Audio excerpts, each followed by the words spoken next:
Welcome to Final Whistle Football News, the home of daily football and transfer updates.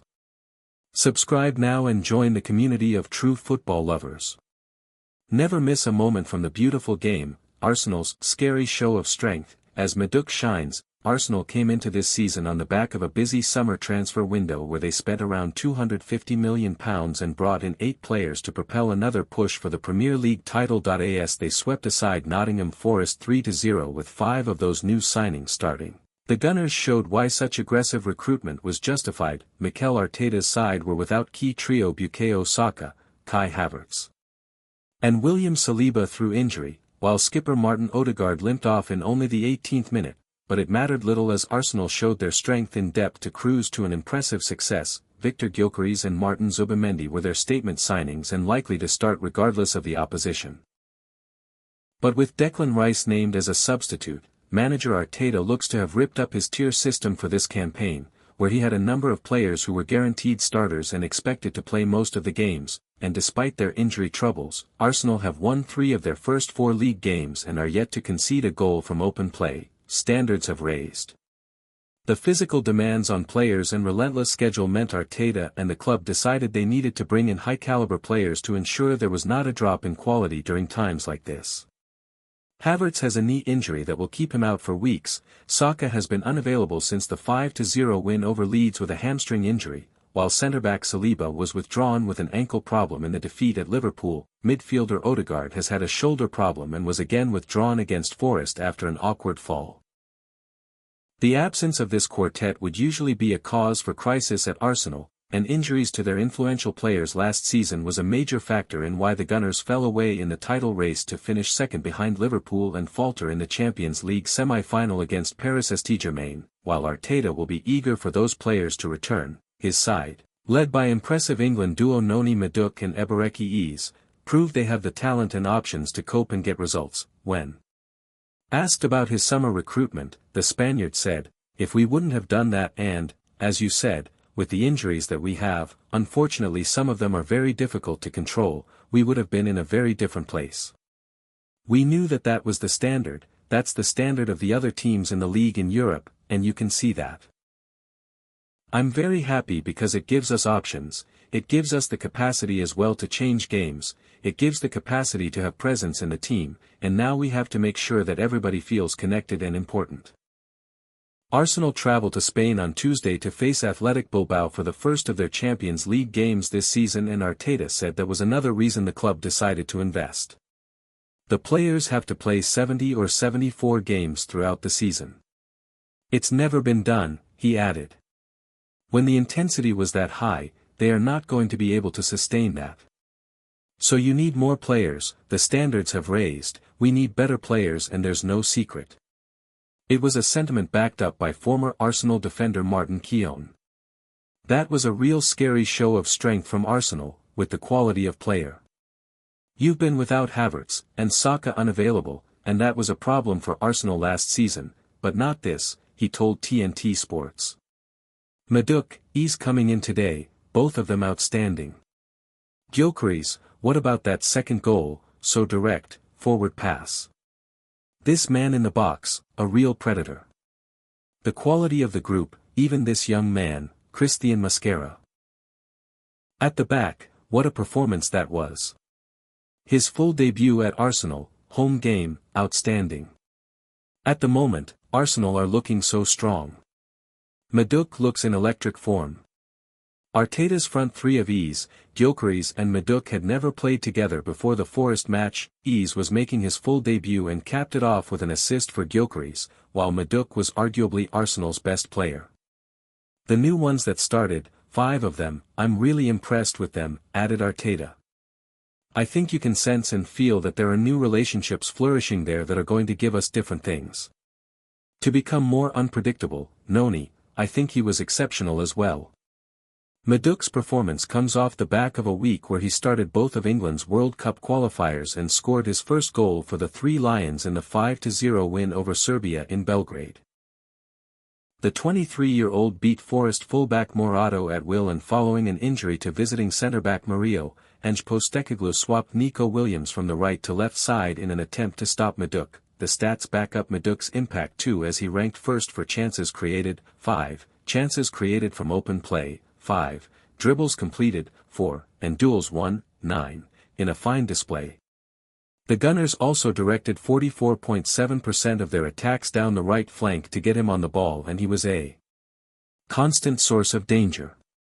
A lot of Arsenal fans were doubting the transfer, and Noni Madueke looks in electric form, West Ham and Crystal Palace defender Danny Gabbidon told BBC Radio 5 Live. He can go either way. He will go on his right as much as he cuts in on his left.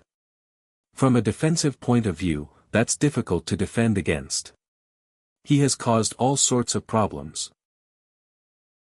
My second news: Mbappé shines as 10-man Real Madrid defeat Real Sociedad. Kylian Mbappé was at his brilliant best as Real Madrid showed grit to claim a 2-1 win at Real Sociedad in La Liga on Saturday, despite playing for an hour with 10 men after Dean Huijsen's red card. Mbappé and Arda Güler's first-half goals were enough for Los Blancos to maintain their 100% record, with Mikel Oyarzabal pulling one back for the hosts from the penalty spot. Xabi Alonso's side topped the table on 12 points from 4 games, with second-placed Athletic Bilbao facing Alaves later on, while champions Barcelona host Valencia on Sunday. Huijsen was dismissed for pulling down Oyarzabal as he ran through on goal, with Madrid leading 1-0 through Mbappé's opener, and the Frenchman set up Güler for the second. The red card changed the game a bit, but we weren't afraid. We scored the second, we suffered as a team, but we go home with the 3 points, Mbappé told Real Madrid TV.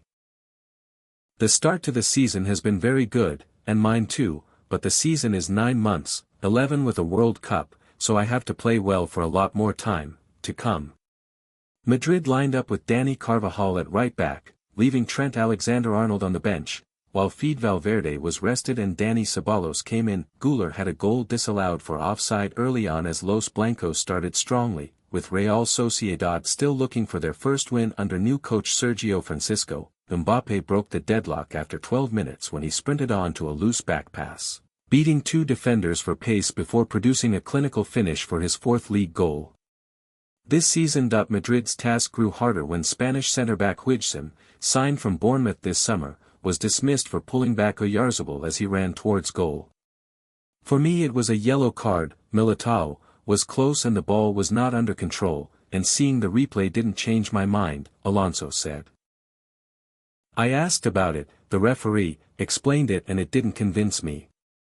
Despite their numerical disadvantage, Güler doubled Madrid's lead before the break with a neat finish after a superb run from French superstar Mbappé, who teed him up after floating inside from the left.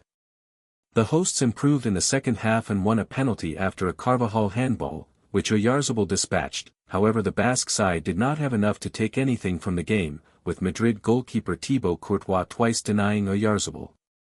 Alonso warned Madrid stars ahead of the match they would be picked on merit, and after a frustrating afternoon, Vinicius Jr. was replaced by Fran Garcia with over 20 minutes remaining, as the coach tried to shut up shop against his former playing side. Madrid held on through 6 minutes of stoppage time to secure their victory. Our last news is Carlo Ancelotti sends clear message on Neymar's place with Brazil squad. Carlo Ancelotti was honest about Neymar's place with the Brazilian national team as they prepare for the 2026 FIFA World Cup. Neymar has been absent from the squad since suffering a torn ACL in October 2023 in their 2-0 loss to Uruguay.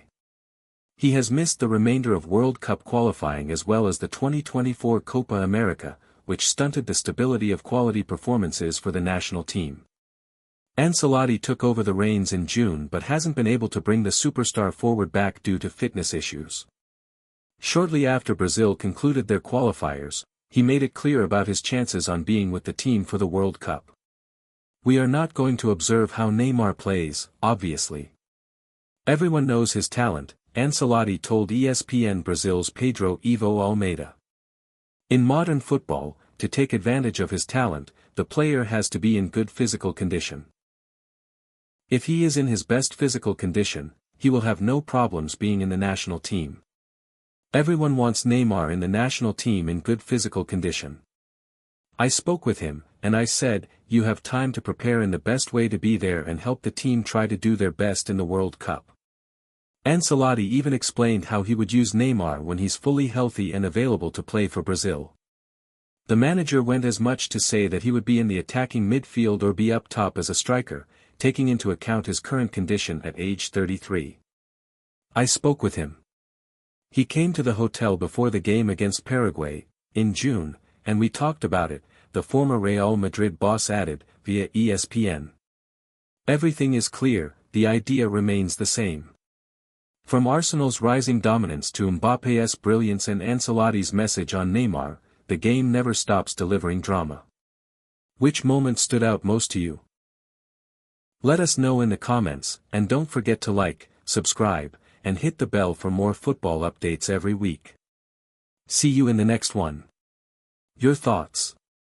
Like, subscribe.